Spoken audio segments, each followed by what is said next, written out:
Cześć wszystkim, z tej strony Wiktor. Dziś mam dla Was kolejnego klasyka, tym razem z wojny w Wietnamie. Oto Northrop F-5A Freedom Fighter. Zapraszam do oglądania. Kobi, buduj historię klocek po klocku. Model złożony z 352 elementów jest wykonany w skali 1:48. Oprócz tego jest wykonany na licencji firmy Northrop Grumman i wchodzi w skład kolekcji historycznej Vietnam War.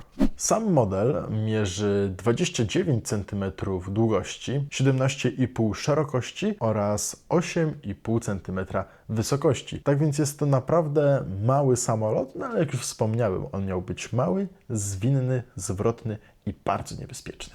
Samolot posiada charakterystyczne malowanie dla samolotów armii amerykańskiej z czasów wojny w Wietnamie. Tak więc mamy tutaj kolor piaskowy, zielony, no i właśnie gdzieniegdzie pojawia się czarny. Oprócz tego samolot ma kilka bardzo ciekawych nadruków, między innymi amerykańskie gwiazdy na kadłubie z tej strony oraz amerykańską gwiazdę na jednym ze skrzydeł. Oprócz tego za pomocą nadruków zostały odwzorowane światła pozycyjne, jedno czerwone na skrzydle oraz na drugim skrzydle jedno zielone, taką prywatną, osobistą rejestrację USAF, czyli United States Air Force, no i numer 10525. Oprócz tego nadruki znajdują się m.in. na nosie, tylko to są właśnie nadruki przedstawiające kamuflaż, różne łaty, inne takie akcenty mieszane, kolorystyczne. No i na osłonie kabiny pilota, którą można odpiąć, również są nadruki m.in. czarne i zielone. No i nadruki również znalazły się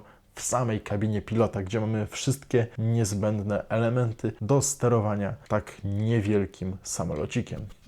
Jeśli chodzi o elementy zabawowe tego modelu, to można między innymi wspomnieć o ruchomych statecznikach, które znajdują się tutaj na wysokości ogona samolotu. Innym takim ciekawym elementem zabawowym jest między innymi wspominana już przeze mnie wcześniej odpinana osłona kabiny pilota, gdzie znajduje się miniaturowy pilot amerykański. No i nasz samolot jest całkiem bogato uzbrojony, bo jak już wspomniałem wcześniej, przy rysie historycznym był on przeznaczony głównie do walki z celami naziemnymi, dlatego tutaj mamy potężną bombę. Zgaduję, że z napalmem, z niebezpiecznym, łatwopalnym napalmem, ale także dwie rakiety, tudzież bomby, które znajdują się na końcu skrzydeł. Jedna po lewej, a druga po prawej stronie. Tak więc ten malutki samolocik na polu walki, zwłaszcza w Wietnamie, mógł być bardzo niebezpieczny, zwłaszcza dla wojsk lądowych. Do zestawu oczywiście dołączona jest specjalna klockowa podstawka ekspozycyjna, która ma przezroczysty trzpień. Samolot można bez problemu wpiąć w naszą podstawkę, no a tak prezentuje się cały zestaw.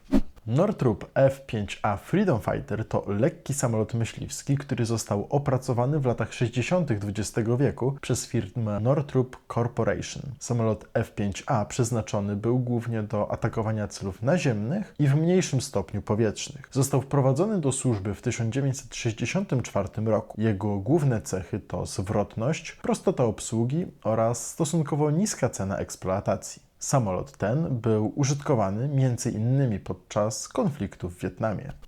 To już wszystko na dziś. Jeśli ten materiał Wam się spodobał, zachęcam do polajkowania i skomentowania, a jeśli wciąż tego nie robicie, to również do zasubskrybowania kanału Kobi. Do zobaczenia w następnej recenzji i pamiętaj, buduj historię, klocek po klocku.